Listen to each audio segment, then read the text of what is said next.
مسکراہٹ جیسے اس کی ہار کا اعلان کر رہی تھی۔ آپ جھوٹ بول رہی ہیں، زاویہ صرف مجھ سے محبت کرتے ہیں، وہ لڑکھڑاتی آواز میں مشکل بول پائی۔ اوہ، تو اس کا مطلب ہے زاویہ نے تمہیں کچھ نہیں بتایا؟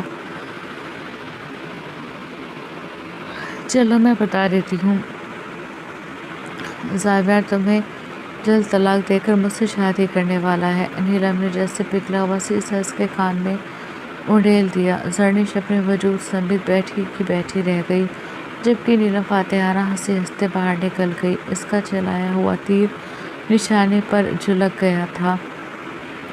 زاویہ تمہیں جلد طلاق دے کر مجھ سے شادی کر لے گا۔ نیلم کا خنجر کی مانند نوکیلا جملہ اس کے دل میں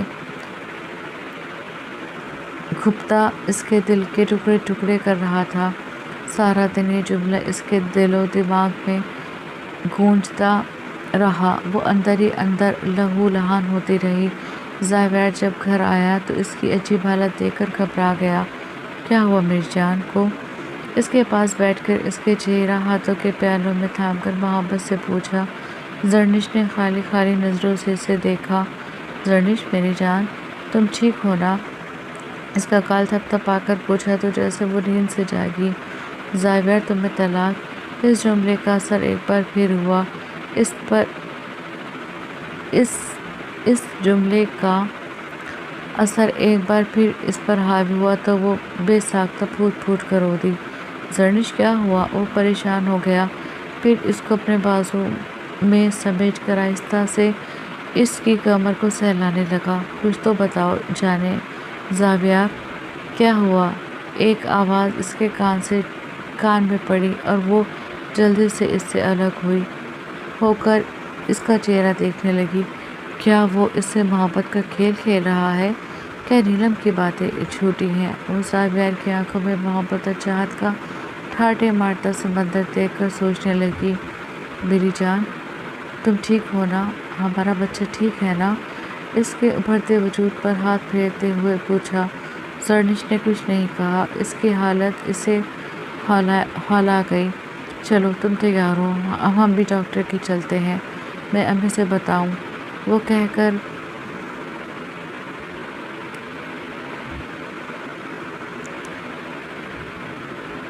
کہہ کر کمرے سے نکل گیا، جبکہ وہ اپنے مفلوج ہوتے ذہن کے ساتھ واش روم کی طرف بڑھ گئی۔ واش روم میں آتے ہی اسے زوردار چکر آیا اور وہ خود کو سنبھالنے میں ناکام رہی اور زمین بوس ہو گئی۔ ایک چیخ کے ساتھ وہ زمین پر گری تھی۔ زاویہ رفعت بیگم کو بتا کر جیسے ہی کمرے میں آیا تو اسے زرنش کہیں دکھائی نہیں دی۔ زرنش، وہ اس کو آواز دیتا واش روم کی طرف بڑھا اور جیسے اس نے واش روم کا دروازہ کھولا ایک دلخراش چیخ اس کے گلے سے برآمد ہوئی۔ زرنش زمین پر پڑی ہوئی تھی اور واش روم کا سفید فرش خون سے لال ہو رکھا تھا۔ وہ تیزی سے آگے بڑھا اور اسے اپنے بازو میں اٹھا کر باہر کی طرف بھاگا۔ رفعت بیگم جو اوپر ہی آ رہی تھی، اس کی حالت دیکھ کر وہ بھی اس کے پیچھے پیچھے دوڑیں۔ زرنش کی حالت بہت نازک تھی، اسے ایمرجنسی وارڈ میں رکھا گیا تھا۔ سب کو خبر ہو گئی تھی، سب اسپتال چلے گئے تھے۔ رفعت بیگم اور بی جان نے جائے نماز سنبھال لی تھی، جبکہ عائرہ سلمیٰ بیگم کے پاس بیٹھی انہیں تسلیاں دے رہی تھی۔ سبھی ان کے لیے دعا کر رہے تھے، سبھی بہت پریشان تھے اور زاویہ، اس کی حالت تو دیوانوں جیسی ہو رہی تھی۔ ڈاکٹر نے انہیں کلیئر کہہ دیا تھا کہ وہ ماں اور بچہ دونوں میں سے کسی ایک کو ہی بچا سکتے ہیں۔ زاویہ نے ایک لمحے کی تاخیر کیے بغیر زرنش کو بچانے کے لیے کہا تھا۔ ڈاکٹر فارم پر اس کے سائن لے کر جا چکے تھے۔ وہ نڈھال سا باہر بیٹھا تھا، آنسو رکنے کا نام ہی نہیں لے رہے تھے۔ میرے اللہ، مجھ پر رحم کر دے، اب مجھ سے میری زندگی مت چھین، اسے میری کسی نیکی کے عوض واپس کر دے، میں اس سے بہت محبت کرتا ہوں، میرے خدا مجھ پر رحم کر دے۔ وہ بیٹھا ہوا اپنے رب سے ہم کلام تھا کہ تبھی اس نے اپنے کندھے پر کسی کے ہاتھ کا دباؤ محسوس کیا۔ میری بیٹی ضرور ٹھیک ہوگی، مجھے پورا یقین ہے۔ وہ ہاتھ منظور صاحب کا تھا۔ پھر ایک جان لیوا انتظار کے بعد ڈاکٹر نے ان کی دعا پوری ہونے کی خوشخبری سنائی تھی۔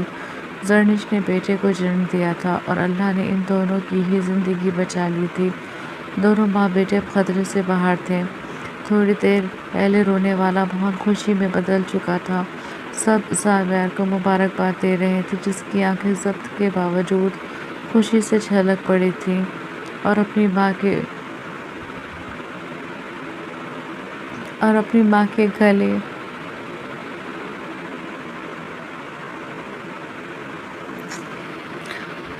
اب میں اس کو صحیح نہیں کر سکتی اور اپنی ماں کے گلے لگ کر وہ بچوں کی طرح رو دیا تھا۔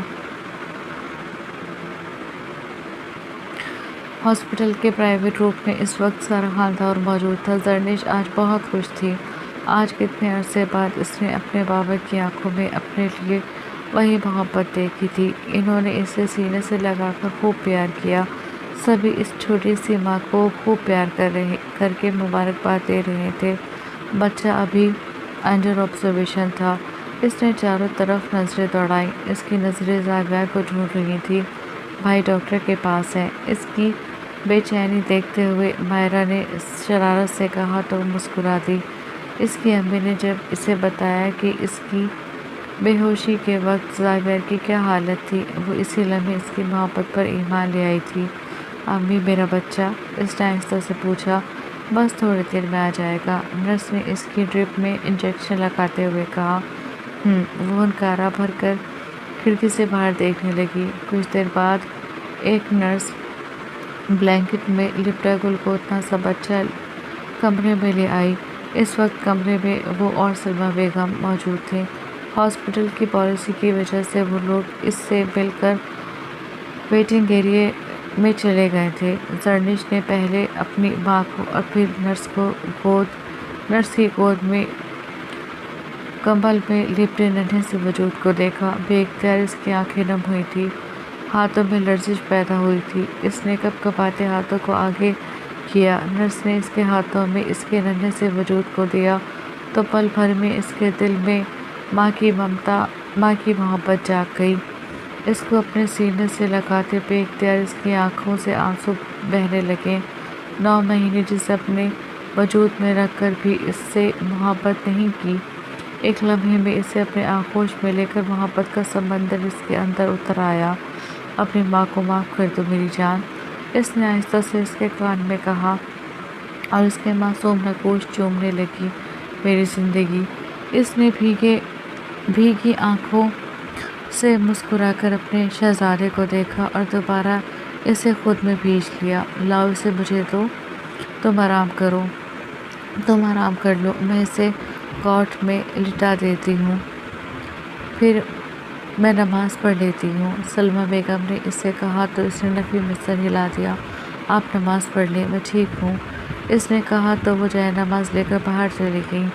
زرنش نے اپنے شہزادے کو اپنے سینے سے لگایا اور پیچھے ٹیک لگا کر آنکھیں موند لیں۔ ابھی کچھ ہی لمحے اسے لیٹے ہوئے گزرے تھے کہ اسی وقت اسے کسی کے آنے کی آہٹ محسوس ہوئی۔ دل اچانک تیز رفتار سے دھڑکنے لگا۔ زاویار نے ایک گہری نظر ان دونوں پر ڈالی اور آہستہ آہستہ چلتا ہوا ان کی طرف آ گیا۔ ننھا شہزادہ اپنی چھوٹی سی ماں کے سینے سے لگا بے خبر سو رہا تھا۔ وہ جھکا اور بے اختیار اس کے گال کو چوم لیا۔ اس کے دل میں اپنے اس شہزادے کے لیے بے پناہ محبت کی لہر دوڑ گئی۔ بابا کی جان۔ پھر اس کا ماتھا چوم لیا۔ بچہ اپنی ماں کے سینے سے لگ کر کسمسا کر دوبارہ سو گیا۔ وہ مسکرایا اور زرنش کے پہلو میں بیٹھ گیا۔ اور کتنا ستاؤگی میری جان، وہ عام سے انداز میں بولا۔ وہ جانتا تھا وہ ویسی نہیں رہی، لیکن جواب میں زرنش نے رونا شروع کر دیا۔ یا اللہ، تم اتنا رو کیسے لیتی ہو؟ وہ بوکھلا کر بولا تو وہ تب گئی۔ میں خود روتی ہوں یا آپ ہر وقت مجھے رلاتے ہیں؟ میں سب جانتی ہوں آپ کے کیا ارادے ہیں، لیکن ایک بات یاد رکھیں، میں آپ کو ایسا ہرگز نہیں کرنے دوں گی۔ میں اور میرا بیٹا آپ کو اچھے سے سبق سکھا دیں گے۔ اگر آپ نے کچھ بھی الٹا سیدھا کرنے کا سوچا وہ وارن کرنے والے انداز میں بولی۔ اچھا، کیا ارادے ہیں میرے؟ وہ اسے دیکھ کر خوشگوار حیرت سے بولا۔ وہ جو اسے اپنی اولاد ماننے سے انکاری تھی، اب کس طرح اسے اپنے سینے سے لگائے اسے اپنے بیٹے ہونے کا مان دے رہی تھی۔ اس کے پوچھنے پر اور اس کی نظروں کی گرفت میں وہ کچھ کنفیوز ہوئی۔ آپ نیلم باجی سے شادی کر رہے ہیں؟ وہ اٹک کر بولی تو زاویہ ہنس پڑا۔ دوسری شادی مجھ سے سنبھل نہیں رہی، تیسری کر کے مجھے مرنا ہے، وہ بولا تو زرنش منہ بنا کر رہ گئی۔ لیکن نیلم باجی، وہ کہہ کر چپ ہو گئی، اگر تم مجھ سے لاپرواہ ہوگی تو پھر کوئی اور میری پرواہ کرنے لگے گا۔ اس نے جھک کر اس کے کان میں سرگوشی کی تو وہ ٹیڑھی نظروں سے اسے گھورنے لگی۔ میں دیکھتی ہوں آپ کی پرواہ کون اور کیسے کرتا ہے۔ میں نے آپ کو اور انہیں سبق نہ سکھا دیا نا، تو میرا نام بھی زرنش نہیں۔ وہ اپنے سابقہ انداز میں بولی تو زاویہ اندر تک شانت ہو گیا۔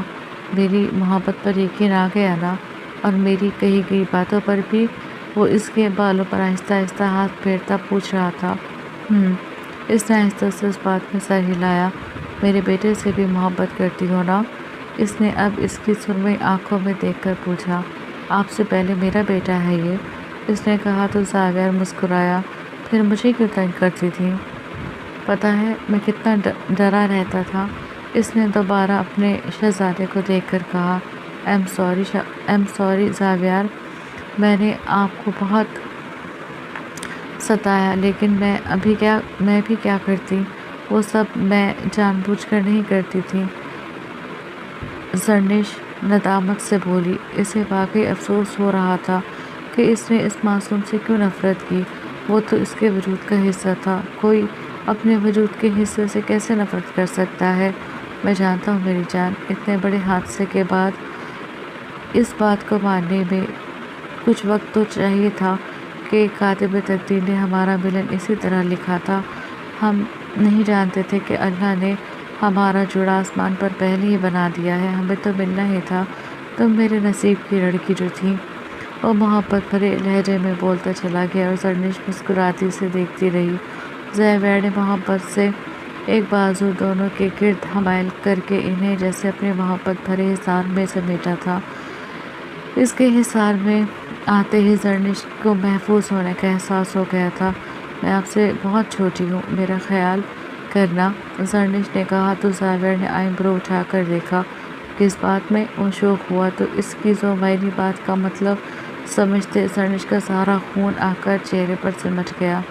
یہ مجھے رات میں پریشان کرے گا، آپ کو اس کا خیال کرنا ہے، آپ کو میرے ساتھ جاگنا ہے، وہ جلدی سے بولی۔ ہو سکتا ہے اس کے بابا بھی پریشان کرے، تو پھر کیا کرو گی؟